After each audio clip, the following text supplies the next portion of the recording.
कृष्ण गोविंद हरे मुरारे, हे नाथ नारायण वासुदेव।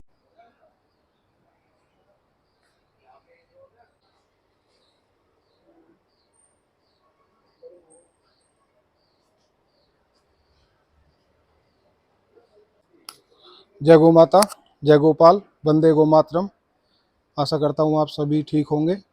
जैसा कि मैंने आपको बताया था कि मेरा जो चैनल पे मेरा प्रचार नहीं गौ का प्रचार है। आज उसी गौ प्रचार की यात्रा में मैं नोएडा से पहुंचा हूं वसुंधरा सेक्टर 15। और वसुंधरा सेक्टर 15 में आप देखोगे ये है पंचगव्य स्वास्थ्य केंद्र। पूरा गौ आधारित, गौ माता पे आधारित एक पूरा यहाँ पे स्वास्थ्य केंद्र चल रहा है। इसे कौन चला रहा है, किस तरीके से चला रहे हैं, मैं आपकी उनसे बात कराऊंगा। आपको एक बहुत ही अच्छा ज्ञानवर्धक विषय सुनने को और समझने को मिलेगा। और मैं आपसे आशा करता हूं कि आप इस वीडियो को पूरा देखें। आप एक ऐसे व्यक्तित्व से मिलने जा रहे हैं कि जो आपको एक अथाह ज्ञान का सागर उनमें देखने को मिलेगा। आइए मैं आपको मिलवाता हूं वैद्य श्री ज्ञानेंद्र सिंह जी से। जय गौ माता भाई साहब, कैसे हैं जी? बढ़िया है। बैठो जी। आइए, स्वागत है जी, बहुत बहुत धन्यवाद। तो आप हैं वैद्य ज्ञानेंद्र जी, जो काफ़ी समय से और लंबे समय से गाय पे काम कर रहे हैं, आयुर्वेद पे काम कर रहे हैं। और बहुत लंबा एक एक्सपीरियंस गाय के साथ और आयुर्वेद के साथ भाई साहब का रहा है। और आगे की जो प्रक्रिया है, कैसा भाई साहब का सफ़र रहा है, क्या संघर्ष रहा है गौ माता के विषय में, क्योंकि लोग जल्दी से जागते नहीं है। मैंने काफ़ी देर पहले बैठ के बात कर ली है, तो जो ज्ञानवर्धक बातें बताई हैं, बहुत उत्साह करने वाले भी हैं और कुछ मन को तोड़ने वाले भी मिले, लेकिन टूटे नहीं, आज तक अपने लक्ष्य पे अड़े हुए हैं। और अब भी इतना जनून और इतना उत्साह इनके मन में गाय को लेके है कि शायद जो अच्छे अच्छे युवा हैं वो भी धराशायी हो जाएं। जी नमस्कार। नमस्कार। बाबू जी, सबसे पहले तो आपका एक छोटा सा परिचय और हम कहाँ बैठे हैं और किस संस्था में बैठे हैं वो थोड़ा सा आप बताइए दोस्तों। मैं वैद्य ज्ञानेंद्र प्रकाश और गौतीत आश्रम संस्था के साथ मैं जुड़ा हुआ हूँ। ये संस्था गाय के स्वावलंबन पर कार्य करती है, गाय की प्रतिष्ठा के लिए काम करती है कि गाय जो प्राचीन काल से ही मानव के जीवन में जिसका अभिन्न अंग रहा है, और भारत जो सोने की चिड़िया था और लोगों का स्वास्थ्य भी बहुत अच्छा होता था उस समय में, तो उसका मुख्य जो कारण था वो गाय थी। क्योंकि गाय जो है वो कृषि का आधार थी, और कृषि से ही जो चीज़ें होती थीं उनके व्यापार से भारत सोने की चिड़िया था। और जो खाद्यान्न, अन्न, फल, सब्जी वगैरह जो उगते थे उनके अंदर बहुत हाई न्यूट्रिशनल वैल्यू होती थी, तो इसलिए उन्हें खाने वाले लोग वैसे ही स्वस्थ होते थे और बीमार बहुत कम होते थे। और यदि किन्हीं कारणवश बीमार हो भी जाते थे तो जो पहले औषधियाँ थीं वो भी जिस वातावरण में उगती थीं, जिन खेतों में उगती थीं, जिन जगहों पर उगती थीं, उन पर गोबर गोमूत्र निरंतर उनको प्राप्त होता रहता था, तो उनके औषधीय गुण बहुत अधिक थे। अब वर्तमान में आयुर्वेद में जो कुछ औषधियों के गुण पहले की अपेक्षा जो कम हुए हैं, उसका एक कारण, बड़ा कारण ये भी है कि वो गाय से दूर हो गई, तो उससे उसकी न्यूट्रिशनल वैल्यू भी कम हो गई, उसके अंदर सात्विकता भी कम हो गई। जी बाबू जी, जैसे कि मैं देख रहा हूँ कि बहुत सारे प्रोडक्ट्स हैं, तो आपका ये जर्नी कैसे आपने शुरू करी और कहाँ से शुरू करी? अच्छा, देखिए, ये तो दीपक जी ने बहुत ही ऐसा प्रश्न किया है जो बहुत ही भावुक कर देने वाला है। जी जी जी जी। जब मेरी माँ की शादी हुई तो मेरे नाना जी ने उनको दहेज में एक गाय दी, अच्छा जी। और उसका शायद मतलब यही रहा होगा कि कल को जब इसके बच्चे होंगे तो उनको पीने के लिए दूध मिलेगा। तो बचपन में सौभाग्य से उसी गाय का हमने दूध पिया खूब। तो जब तक गांव में रहे तो खूब दूध पिया। उसके बाद हमारे पिताजी सरकारी नौकरी करते थे, जब हम थोड़े बड़े हो गए तो वो हमको पढ़ाने के लिए अपने पास ले आए। तो फिर गाय से विमुखता हो गई, और अज्ञानतावश और उपलब्धता नहीं थी, तो उस कारण फिर बहुत वर्षों तक भैंस का दूध पिया। तो फिर लेकिन क्योंकि वो संस्कार वो थे, क्योंकि प्रारंभ में गाय का दूध पिया था, तो वो संस्कार उदय होते चले गए। और पूजनीय स्वामी विशुद्धानंद जी से मिलना हुआ, और आर्य समाज में और राष्ट्रीय स्वयंसेवक जैसी संस्था से जुड़ने का अवसर मिला। तो यहाँ पर गाय के बारे में बहुत कुछ सुनने जानने का अवसर मिला। और फिर राजीव भाई दीक्षित को जब हमने सुना, राजीव भाई दीक्षित वो शख्सियत हैं कि जो मुझे कहने में कोई भी मतलब शर्म नहीं है, या कोई भी कहते हुए मुझे बड़ा गर्व की अनुभूति होती है कि बहुत सारे हमारे जो कथावाचक और बहुत सारे धर्म गुरु गाय की बात करते हैं, लेकिन उनके कहने पर लोगों ने गाय का दूध तक पीना शुरू नहीं किया, घर में गाय का घी तक इस्तेमाल करना शुरू नहीं किया। लेकिन राजीव भाई को सुनकर लोगों ने गौमूत्र पीना तक शुरू कर दिया। गाय के ऊपर बहुत अच्छे अच्छे लोगों ने अपनी अच्छी अच्छी नौकरी छोड़कर उन्होंने गौपालन शुरू किया, गाय के दूध का व्यवसाय शुरू किया, घी का व्यवसाय शुरू किया। और हम जैसे कुछ लोगों ने राजीव भाई को सुनकर ये पंचगव्य चिकित्सा के ज्ञान को सीखा, समझा, और बहुत इसके विद्वान जो गुरु हैं उनके चरणों में बैठकर ये विद्या हमने सीखी, और उसके बाद हमने इसका उपयोग करना शुरू किया। तो हमने ये पाया कि जो आज के समाज में जिन बीमारियों के लिए ये कहा जाता है कि भाई ये तो असाध्य हैं, और लोगों को जैसे अपने हाई बीपी के लिए जिंदगी भर गोली खानी पड़ती है, डॉक्टर कहते हैं कि ये कभी ठीक नहीं होगी, बंद गई वो पूरी जिंदगी जी जी जी, जैसे डायबिटीज है, जोड़ों का दर्द भी कि अब तो घुटने बदलवा लो नहीं तो जिंदगी भर गोली खानी पड़ेगी। तो ऐसी कुछ बीमारियों के ऊपर इस पंचगव्य आयुर्वेद का, यानी गौमूत्र के साथ कुछ जो जड़ी बूटियां बताई गई हैं उनके संयोजन से ये कुछ औषधियां स्वामी जी ने बनाना शुरू किया। तो उनका लोगों को देना शुरू किया, तो बड़े आशातीत परिणाम मिले, लोगों को स्वास्थ्य मिलने लगा, लोगों की गोलियां छूटने लगी। तो फिर वो माउथ टू माउथ पब्लिसिटी से लोग दूसरे लोगों को बताने लगे, और लोग इस तरह से कारवां चल निकला। मैं यहाँ एक बात बताकर, जैसा दीपक जी ने मेरे परिचय में बताया कि उसके बाद के विरोध और स्वीकार्यता इसकी, जी जी जी, जब ये काम हमने शुरू किया दीपक जी, और आपके माध्यम से जो भी आपके लोग ये सुन रहे हों वो भी इस बात को सुने कि जब हमने ये शुरू किया, तो उससे पहले ये हमारी अपनी दुकान है, यहाँ पे दूसरा कुछ काम था तो वो हमने खाली करवाया, उसके हमें किराया मिलता था, और हमने ये काम यहाँ पे शुरू किया। तो सबसे पहला विरोध हमारे परिवार के बच्चों ने, हमारी धर्मपत्नी ने हमारा किया, और उन्होंने कहा कि आपने ये क्या काम शुरू कर दिया। और उन्होंने हमसे कहा कि हमें तो आपके बारे में अब बताते हुए भी शर्म आती है कि आप गौमूत्र बेचते हो। हाँ, हमारे अपने घर वालों ने कहा कि आप गौमूत्र बेचते हैं, हमको ये बताने में शर्म आती है। लेकिन उस समय पर ऐसा था कि मैं कोई जो दूसरा मेरा काम है दिल्ली में, तो मैं उससे दोपहर तक वो काम करता था, उसके बाद दोपहर को मैं यहाँ आकर बैठ जाता था। तो कई लोग जो ठीक हो जाते थे या जिनकी दवाई चल रही होती थी, तो वो दूर से जब ये अर्क लेने के लिए आते थे और मैं यहाँ नहीं मिलता था, तो पीछे ही हमारा घर है और यहीं डोर बेल लगी हुई है, तो वो घंटी बजाते थे, और घंटी बजाकर कि जी आज ये सेंटर खुला नहीं है। तो हमारी धर्मपत्नी कहती थी क्यों, क्या चाहिए आपको, कि जी वो फलानी हमको वो डायबिटीज़ की दवाई चाहिए, हमको उससे बहुत फ़ायदा हुआ है, और मैं तो नांगलोई से आया हूँ, कोई कहता था मैं बुलंदशहर से आया हूँ, कोई कहता था मैं मुरादनगर से आया हूँ। तो इतनी इतनी दूर से लोग आते थे लेने के लिए, और उनको लाभ मिल रहा था। तो जब वो उनको देती थी और तो वो उनका धन्यवाद कह के और पैसे दे के जाते थे। तो वो जो पहले उनकी शर्म थी, जो वो मुझसे कहती थी कि हमें शर्म आती है आपके बारे में बताते में, वो शर्म जो है वो गर्व में बदल गई कि कितने लोगों को फायदा मिल रहा है और कितने लोग ठीक हो रहे हैं, और हमारे पास ऐसी चीज है जिससे लोगों का भला हो रहा है। तो यही शर्म थी, जब वो गर्व में बदली, और इस जो तपस्या और गौमाता का आशीर्वाद जब फलीभूत हुआ, तो बहुत मतलब आप ये देखें कि कई बार तो आपके नाते रिश्तेदार, आपके एरिया का सभासद पार्षद भी आपको नहीं पूछता, लेकिन गौ माता की इस कृपा से हमें मुख्यमंत्रियों तक ने बुलाया, और उनकी भी हमने चिकित्सा की, और बहुत सारे सांसद विधायकों को हमने ये गौमूत्र की औषधियां दी और उनको लाभ हुआ, और अनेकों लोगों ने इससे स्वास्थ्य लाभ प्राप्त किया।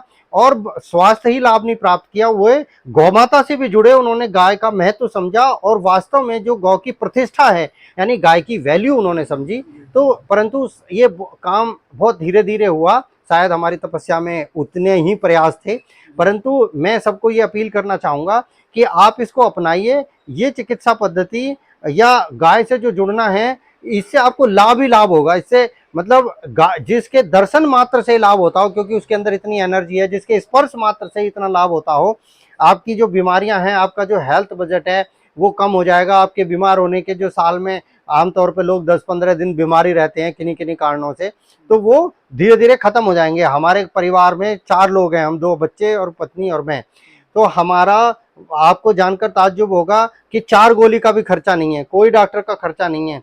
और ऐसा नहीं है कि हम कभी बीमार नहीं होते, हम भी इसी वातावरण में रहते हैं, इतना पोल्यूशन है, तो परंतु हम ये दवाइयां पीकर बहुत जल्दी से स्वस्थ हो जाते हैं और इसका कोई साइड इफेक्ट नहीं है।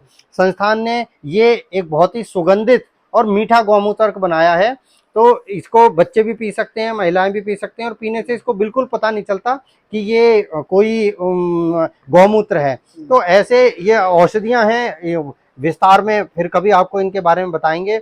आज तो दीपक जी आए हैं और ये बड़े काम में लगे हुए हैं, ये भी गौ माता की सेवा में लगे हुए हैं। अच्छा, आपसे बात करते करते अभी एक प्रश्न मेरे दिमाग में आया। जैसे कि अभी आपने बताया कि जो हमारी माता बहनें हैं वो घर की गृहिणी मालिक वही होती है जी ये इतना सब जानते हुए भी लोगों को, और खासकर हमारी गृहिणियों को, कि ये सब चीजें, जैसे कि मैं खुल के बोलूँ, जैसे हम सुबह से लेकर शाम तक जो हम बड़ी बड़ी कंपनियों का जो ब्रांडेड माल लेते हैं, जैसे राजीव भाई दीक्षित कहते थे कि सब में मिलावट, किसी में कुछ मिलावट, जिस कारण से हम बीमार पड़ रहे हैं। जी, और इतना सब गृहिणियों को पता होते सोते भी फिर इन चीजों से विमुख क्यों हो समझ रहे हैं? क्यों है, क्यों हाँ नहीं समझ पाती? हाँ, ये क्योंकि जबकि वो अपने घर में अपने बच्चे को शुद्ध खिलाने की एक, मैं कह रहा हूँ, जिम्मेदारी भी, और माँ से अच्छा अपने बच्चे के बारे में कोई नहीं सोच जी सकता। जी जी तो बिल्कुल। फिर इन सब चीजों पे क्यों नहीं आते लोग? हाँ, क्या कारण है? ये बिल्कुल आपका सही प्रश्न है, और मैंने भी, मेरा एक प्रश्न भी है, मैं आपको एक मिनट, ये मेरी एक पीड़ा भी है हाँ इस समय। हाँ, तो आप, ये पीड़ा भी है आपकी और आपका प्रश्न भी है, ये मेरा भी था 4 से साल पहले। लेकिन धीरे धीरे मुझे एक चीज ध्यान में आई कि देखो ऐसा होता है दीपक भाई कि जब तक गौ माता की कृपा नहीं होगी, या कहें कि हमारे जीवन में कष्ट भोगने का एक वो होता है कि इतना कष्ट भोगना ही है, तो या तो हम किसी अच्छे कर्म से, किसी जप ध्यान ईश्वर भक्ति के उससे उसको जितना जल्दी काट लें, परंतु जब तक वो नहीं कटेगा तो वो कष्ट हमको सहते रहना ही पड़ेगा। हमें कितना भी पता हो कि जैसे कस्तूरी के पास अपनी मृग के पास कस्तूरी होती है, लेकिन वो इधर उधर ढूंढता रहता है। तो ऐसे ही जब तक कि उनका जो पाप कर्म है वो कटेगा नहीं, उनके ऊपर प्रभु की गौ माता की कृपा नहीं आएगी, तब तक उनको आप कितना भी बताओ वो उसको पी नहीं पाएंगे, उसको ग्रहण नहीं कर पाएंगे। लेकिन जिस दिन उन पर कृपा हो जाएगी, वो 2 ढक्कन पीते ही उनको स्वास्थ्य लाभ भी होगा और उनका मन मस्तिष्क फिर बदल जाएगा और वो इसको स्वीकार कर लेंगे। तो अभी उन पर इस पीड़ा को आप ऐसे समझें कि इसको दया में बदलें, कि वो दया के पात्र हैं, कि वो दुखी हैं, उनको रास्ता पता है लेकिन फिर भी वो जा नहीं रहे उधर, तो वो उन पर दया करो कि ये कितना दुखी है और रास्ता ही पता है कि मेरा दुख कैसे दूर होगा, लेकिन उसको कर नहीं पा रहा है।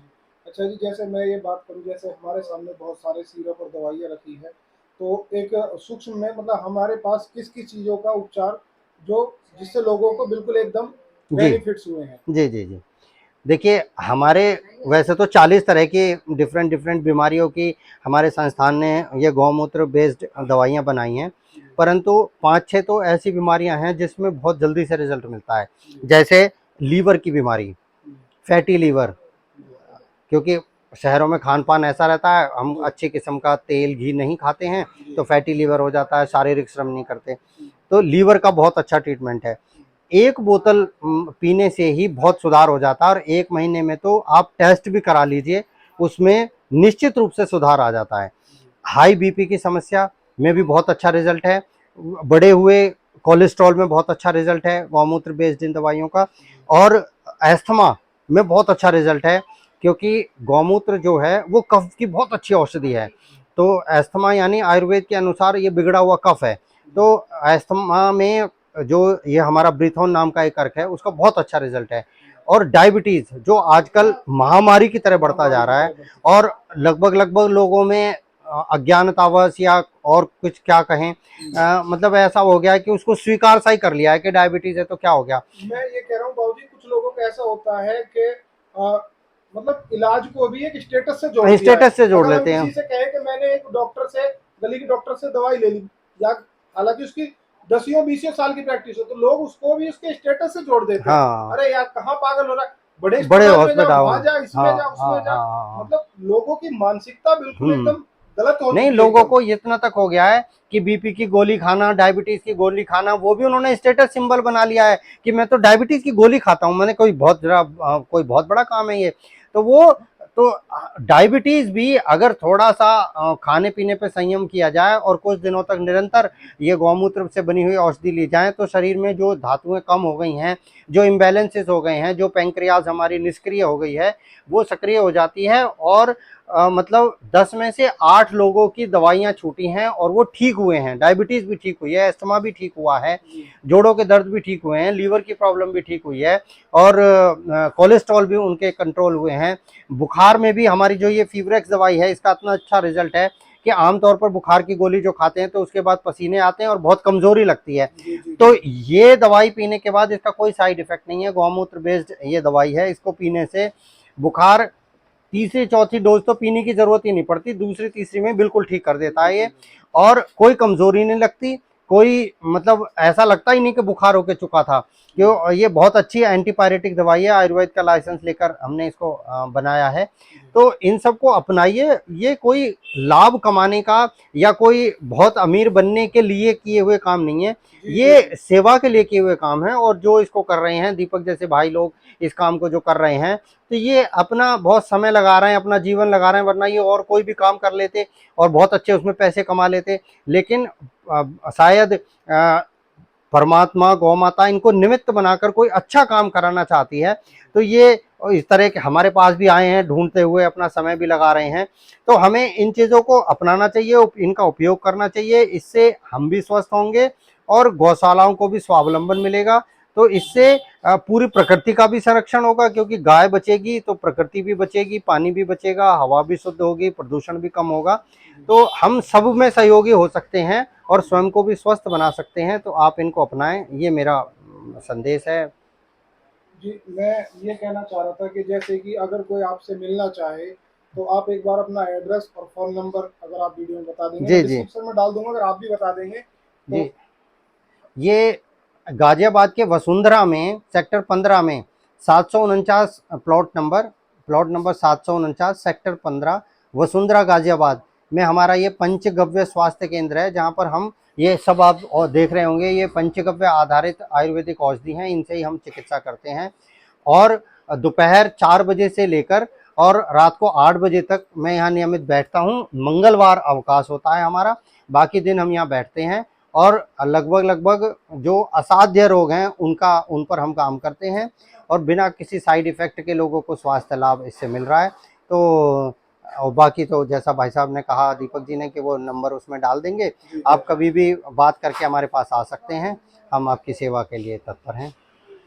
आपने जैसे अभी वैद ज्ञानेंद्र जी से बात करी, और मैं आपको बता दूं कि थोड़ा बहुत एक्सपीरियंस नहीं है, ये सब भाई साहब के प्रमाण पत्र जो समाज की सेवा के लिए मिले हैं। और मैं भैया से एक बार कहूँगा कि पीछे थोड़ा सा कैमरा घुमाए, लोगों को लग रहा होगा कि खाली बैठे हैं, कोई नहीं है, पीछे एक बार कैमरा घुमाओ।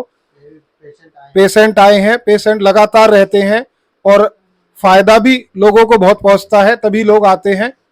और दिल्ली से आए हैं, और ये सब जो है, अभी वैद्य जी ने बताया कि ये सब दिल्ली से आए हैं। तो मैं यही बताना चाहता हूं आप सबको कि गाय पे आपको आना ही पड़ेगा। आने वाले समय में जिस हिसाब से गर्मी बढ़ रही है, गाय पे आना ही पड़ेगा। और जो लोग कहते हैं कि गाय पे कुछ नहीं हो रहा, ये सब जितना आप देख रहे हैं, ये सब गाय बेस्ड है, ये सब काऊ बेस्ड है। ये आप आइए, अपना इलाज कराइए, गौ माता की कृपा से आपको बहुत आराम पहुंचेगा। यही मैं अपनी बात को ख़त्म करता हूं।